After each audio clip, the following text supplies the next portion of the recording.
the storyline is that werewolves are supposed to serve vampires, but they rebelled. That's actually total nonsense in reality, but, that's another story. Then the Twilight Saga, which is about, we've discussed it before in this talk, this teenage love affair between a human teenage girl named Bella and 100-and-some-year-old vampire boy named Edward Cullen. There's also werewolves in that. In fact, it's interesting. If you go into Burger King, for example, which I don't recommend, but if you do, to eat lunch, you'll find they have placemats, and they offer these gift cards where you can have Team Jacob or Team Bella or Team Edward, all relating to these movies. And Jacob is a Native American werewolf, and Edward is the vampire, and Bella is the human girl. And so there's all these teenage girls out there that are rooting for Edward, and there's all these other teenage girls out there rooting for the hunky Native American werewolf.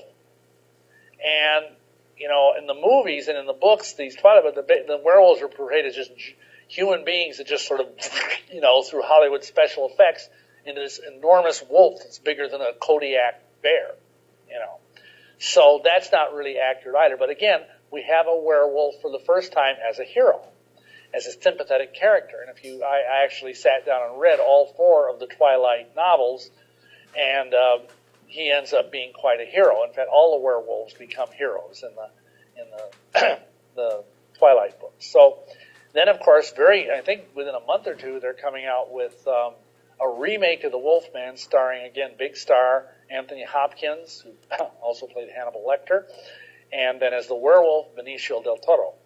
So, anyhow, in reality, I'll tell you, this picture, I'm going back one here, looks very much like a real werewolf. And I've seen a real werewolf. They are very imposing. Only high-level Satanists are gifted with this anointing. You can't, it's not like in the movies where if you are bitten by a werewolf, you become a werewolf.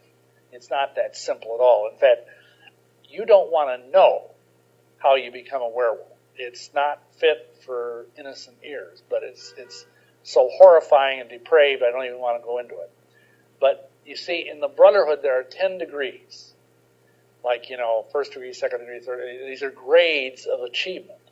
And when you get up to 7th degree, you become what is called an adeptus exemptus, which means you're an adept, that means someone who's very good at doing something, and exempt means you're beyond morality. You're exempt from good and evil at that point. You become an embryonic god in human form. At this point, there is a fork you have to take in the road in this particular flavor of Satanism that I was in.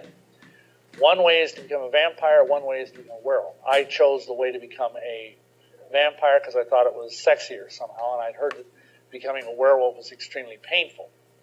And indeed it is. You can hear the bones crack. So I decided it'd be less painful to be a vampire. Anyway, true werewolves function as guards or assassins for the Brotherhood.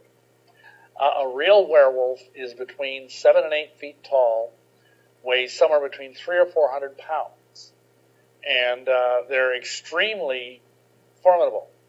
I'm going to tell you several true stories about werewolves. The first one was when we were out in Seattle in ministry. A child was brought to us for ministry, and he'd really been through something. See, Satanists love to do their rituals outdoors at night if they possibly can. And they love doing them in places of corruption, in places of evil, fetid smells. So they love dumps. They love landfills. And there was a particular place where they had these methane flames coming up, from the gases of the stuff decomposing. I mean, a very, very hellish place, both the flames at night and, of course, the stench. And so these 2 kids, one of whom we had sitting in front of us, were bicycling around after dark in this landfill, which wasn't a real smart thing to be doing, but you know how kids are. And anyway, they came upon this circle, and there were these people in black robes, and they were sacrificing something. They couldn't tell what it was probably just as well. and they totally freaked because, black robes, flames, the whole bit. It was obviously something they'd seen enough TV and, this is something satanic, And so they both hightailed it. They had those little bikes that kids, I don't know if they still have them or not, but with the banana seats and all that.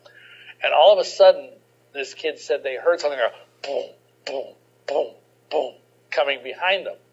And he looked around, and all he could see was this giant shape that was just towering over them with red, glaring eyes. And it was the strides this thing was taking were enormous. And this kid was in the lead, and his friend was behind him. And it was boom, boom, and, the ground was literally shaking under this thing. And all of a sudden, he heard his little friend go, "Gah!" like that, And he looked back, and his friend wasn't there anymore. And this thing was still coming, boom, boom, boom. And the kid said that this giant hand, 5-fingered hand with talons on it that just wouldn't quit, came around and grabbed him by the chest. And he says, "Oh, Jesus!" And just like that, the thing, like he was scalded, this giant, whatever it was, let go, fell back like someone had kicked him in the teeth. And the kid pedaled home like the devil was after him, as you might imagine. His parents took him to the ER. He had to have like 30-some stitches. There was these marks like here, here, here, and here on his little chest. He was like, I'd say 10 or 12 years old, I forget for sure. And, of course, the police went up there. They found nothing. But, that's what you expect because these folks are really good at cleaning up what they do. The other kid was never found, and he was probably lunch for that thing. And that's an example, one of the ways that they can function as watchdogs, so to speak, for the Brotherhood. When they're having a ritual or do something else important or sensitive, they're keeping a lookout because they have enormously good senses of smell. The other thing is that they're assassins. They can kill somebody and, it's a wild animal attack because that's what it looks like. It looks like someone was mauled by a grizzly bear because they can literally rip the head off somebody as easy as you would pull apart a wishbone. The other thing that happened was we had a lady come to us for ministry, sweet little woman.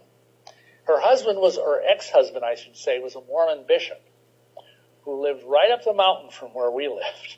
This is so funny. He lived on Cougar Mountain. And this is near Issaquah, which is a suburb of Seattle. And she told us that she felt she needed deliverance. And she was a Christian. And I said, well, why is that? And she says, well, for one thing, my ex-husband's a Mormon. But for another thing, our brothers and sisters